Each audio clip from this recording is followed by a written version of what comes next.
Bilinen tarihe en az 10.000 yıl öncesine, eski taş çağına ulaşan Ankara, tarih öncesinden günümüze dek pek çok medeniyeti barındırmıştır. Hititler, Frikyalılar, Lidyalılar, Persler, Galatlar, Romalılar, Doğu Romalılar, Selçuklular, Osmanlılar ve nihayet Türkiye Cumhuriyeti. İl topraklarını kontrolleri altında tutmuştur. Tek Tosakların ve Türkiye Cumhuriyeti'nin başkenti olan Ankara şehri ve Frikyalıların başkenti Gordiyon, İl sınırları içinde yer alır. Sultan Yıldırım Beyazıt Han'ın Emir Timur'a yenik düştüğü Ankara Muharebesi Çubuk yakınlarında ve Türk Kurtuluş Savaşı'nın dönüm noktası olan Sakarya Muharebesi Polatlı yakınlarında yapılmıştır. Ankara'nın 13 Ekim 1923'te başkent ilan edilmesinin ardından şehir hızla gelişmiş ve Türkiye'nin ikinci en kalabalık ili olmuştur. Yüz ölçümü olarak ülkenin 3. büyük ilidir. Peki Ankara'nın tarihini hiç merak ettiniz mi? Gelin Ankara'nın tarihini beraber inceleyelim. Merhaba, ben tarihçi, kişisel tarihçiniz. Frigya dili ve Yunanca'da Ankura, gemi çapası demektir. Bazı efsanelere göre Ankara, Frig kralı Midas'ın bir gemi çapası bulduğu yerdir.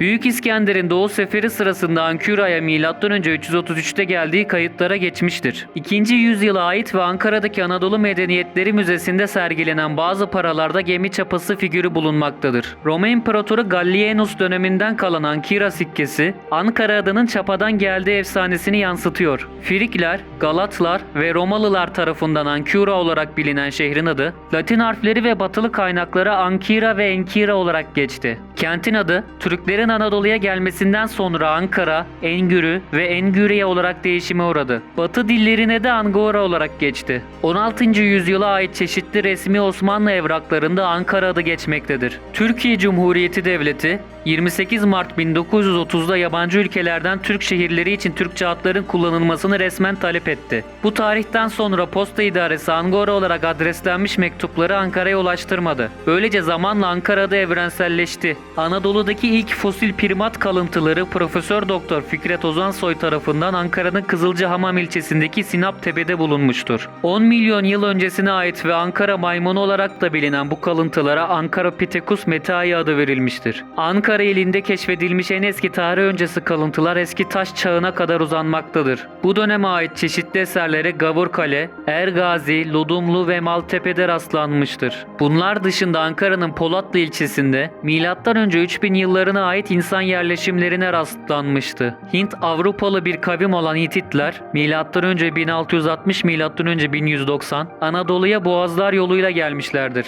Hititlerin Anadolu'ya göç tarihleri kesin olarak bilinmemektedir. Ankara ve çevresinde Hitit dönemine ait yerleşkelerin kalıntıları Balıkhisar, Ballıkuyumcu, Bitik, Karaoğlan, Gavurkale ve Külhöyük höyükleridir. M.Ö. 2000'in sonlarına doğru Hititlerin siyasal olarak çöktüğü ve yerini Friklere bıraktığı görülmektedir. M.Ö. 2000'in sonlarında bölgede hızla büyüyen bir Frikya kasabası vardı. Frik Krallığı'nın başkenti olan Gordiyon kentinin kalıntıları Polatlı'nın 29 kilometre kuzeybatısında bulunmaktadır. Gordiyon, en parlak dönemini Frikya Kralı Midas zamanında M.Ö. 725 M.Ö. 675 yaşamıştır. Ankara'da Frikler dönemine ait kalıntılar arasında bulunan Yumurtatepe Tümülüsü'nün bulunduğu yerin kurulduğu dönemlerde çok önemli bir yerleşim olmasa da stratejik bir noktada olduğu düşünülmektedir. Frikler M.Ö. 700'lü yıllarda Kafkaslardan gelen Kimmerler tarafından ortadan kaldırıldı. Tunç çağının ortalarında Frikler ile birlikte Anadolu'ya gelen ve Batı Anadolu'da varlıklarını sürdüren Lidyalılar,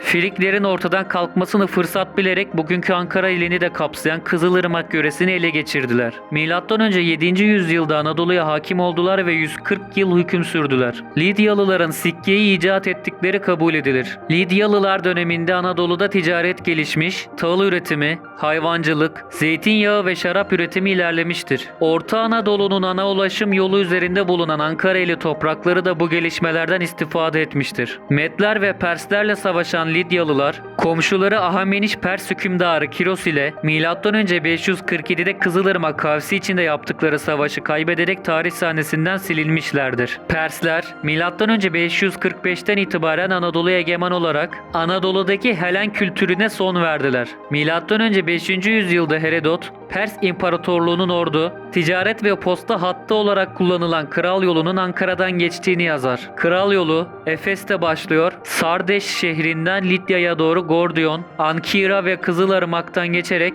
Kapadokya üzerinden Kilikya'ya, oradan Fırat ve Dicle nehirlerini geçip Asur'dan Susa kentine ulaşıyordu. Ankareli toprakları M.Ö. 334'te Makedonya Kralı Büyük İskender tarafından Ahameniş İmparatorluğundan alınana kadar tarihi boyunca Frikler ve Hititlerin haricinde Hattiler, Lidyalılar ve Ahamenişler egemenliğine girmiştir. M.Ö. 3. yüzyılda Anadolu'ya gelen savaşçı bir kavim olan Galatların Tektosaklar boyuna başkentlik etmiştir. Strabon, ünlü eseri Geografika'da bugün merkezde bulunan Ankara Kalesi'nin Tektosaklar tarafından inşa edildiğini söyler. Daha sonra bölgede siyasal birliği kuran Roma İmparatoru Kaiser Divi Filius Augustus, M.Ö. 25 yılında Ankara'yı ele geçirmiştir. Milattan sonra 395 yılında Roma İmparatorluğu ikiye bölününce Ankara Doğu Roma İmparatorluğu sınırları içinde kaldı. Ancak il toprakları üzerindeki Doğu Roma hakimiyeti zaman zaman kesintiye uğradı. Milattan sonra 654 yılında Müslüman Araplar kısa süreliğine bölgenin kontrolünü ele geçirdiler. 833 ve 842 yıllarında Abbasi halifesi Mutasım ve Türk komutanı Afşin Ankara kentini kısa süreliğine ele geçirdi. 871 yılında Pavlikiani mezhebinden Hristiyanlar Ankara kentinin kontrolünü yaklaşık bir yıllığına ele geçirdi. Bu kesintilerden sonra her seferinde Doğu Romalılar kenti geri alarak otoriteyi sağladı. Güçlü istihkamı sebebiyle 1071-1073 yılları arasında Türk akınlarına karşı koyan Ankara'nın Artuk Bey veya Danışment Gazi tarafından Türk hakimiyeti altına alındığı ifade edilmiştir. Ankara'nın Büyük Selçuklu İmparatorluğu'nun eline geçmesi, Malazgirt Meydan Muharebesi'nden sonra 1073 yılına rastlar. 12. ve 13. yüzyıllarda Selçuklu sultanlarının da çabasıyla transit ticarette gelişme gösteren Ankara'nın merkezi, önce Ahilere, ardından 1304'te Görele özellik verilerek Osmanlı İmparatorluğu'na bağlandı. İlin güneybatı ilçeleri bu dönemde Germiyanoğulları'na bağlanırken, güneydoğu ilçeleri Karamanoğulları'na bağlanmıştır. Sultan Murat Han zamanında kesin olarak Osmanlı topraklarına bağlanan ilde, 1402 yılında Büyük Timur İmparatorluğu hükümdarı Emir Timur ile Osmanlı İmparatorluğu Padişahı Sultan Yıldırım Bayezid Han arasında Ankara Muharebesi yapıldı. Yıldırım Bayezid'in savaşı kaybetmesi ve Timur'a esir düşmesi sonucu Osmanlı Devleti, Fetret Devri denen bunalım ve iktidar boşluğu dönemine girdi. Ankara Muharebesi'nde bölge büyük ölçüde harap olmuş, Anadolu Birliği'ni yeniden kuran Sultan II. Murat Han zamanında yeniden onarılmıştır. 1841 yılında Anadolu eyaleti kaldırılıp yerine vilayetler kurulunca il bir vilayet oldu. Ankara, Çorum, Yozgat, Kayseri ve Kırşehir sancakları bu vilayete bağlandı. Ankara vilayeti 1922 yılına kadar varlığını sürdürdü. Osmanlı hakimiyetinin sonlarına doğru Ankara 1916'da 3 gün süren büyük bir yangın geçirmiş ve yangın 1900 kadar hanenin yanmasıyla sonuçlanmıştır. Ankara elinin Türk Kurtuluş Savaşı'na merkezi bir yeri olmuştur. 27 Aralık 1919'da Ankara'ya gelen Gazi Mustafa Kemal Paşa, şehri Anadolu'daki direniş hareketinin yönetimi olan heyeti temsiliyenin merkezi olarak seçti. Şehir, coğrafi olarak Anadolu'nun ortasındaydı. Demir yolu ile İstanbul'a ulaşabiliyordu. Batı cephesine yakındı ve halkın milli mücadeleye olan desteği tamdı. İstanbul'un İngilizler tarafından resmen işgalinden 2 gün sonra 18 Mart 1920'de İstanbul'da bulunan Meclis-i Mebusan kendini resmen feshedince 23 Nisan 1920'de Ankara'da Büyük Millet Meclisi kuruldu. Ankara ili Türk-Yunan Savaşı'nın en yoğun muharebesinin gerçekleştiği yer olmuştur. 1920 yazında Yunan birlikleri Ankara şehrini ele geçirmek amacıyla Sakarya Nehri kıyılarına kadar ilerlemişti. Ancak 23 Ağustos-13 Eylül tarihleri arasında gerçekleşen Sakarya Meydan Muharebesi sonucunda Yunan birlikleri püskürtüldü. Polatlı yakınlarında meydana gelen zorlu muharebe Kurtuluş Savaşı'nın dönüm noktası olmuş. Mustafa Kemal Atatürk ünlü hattı müdafaa yoktur, sattı müdafaa vardır. O satıh bütün vatandır sözünü bu sırada söylemiştir. Birkaç hafta sonra Fransa ile yapılan Ankara Anlaşması ile Türk-Fransız ihtilafı sona ermiştir. Kurtuluş Savaşı sonucu toprakları üzerindeki egemenliğini kanıtlayan Türkiye, 1922 Lozan Barış Konferansı ve 1923 Lozan Antlaşması ile uluslararası toplulukta milli sınırlarını tescilledi.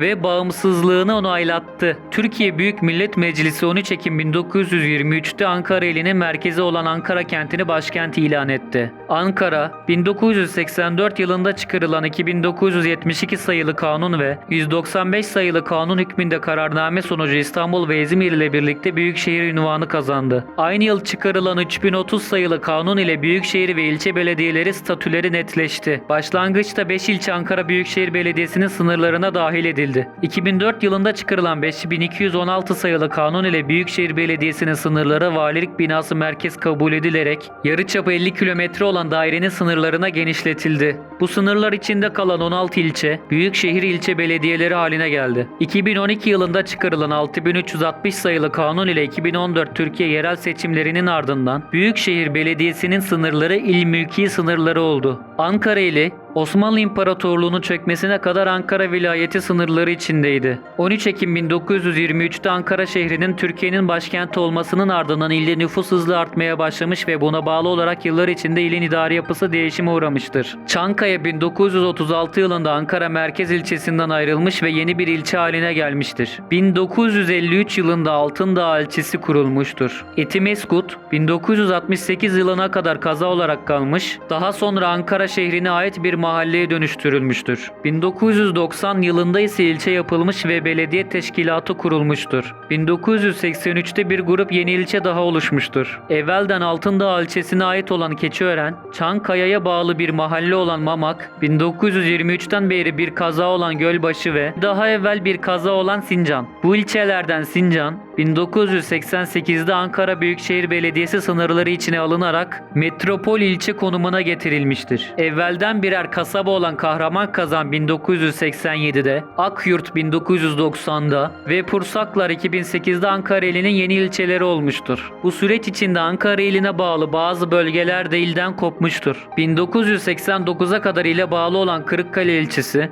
1989'da ve 3578 sayılı yasa gereğince ayrı bir il olmuştur. Ankara ili Şerefli Koçhisar ilçesine bağlı bir kasaba olan Ağaçören, 1989'da çevresindeki köylerle birlikte bir ilçe olup Aksaray iline bağlanmıştır. Abone olmayı, bildirimleri açmayı, videoyu beğenmeyi, sosyal medya hesaplarımızı takip etmeyi, bizi paylaşmayı ve Patreon'da bize destek olmayı unutmayın.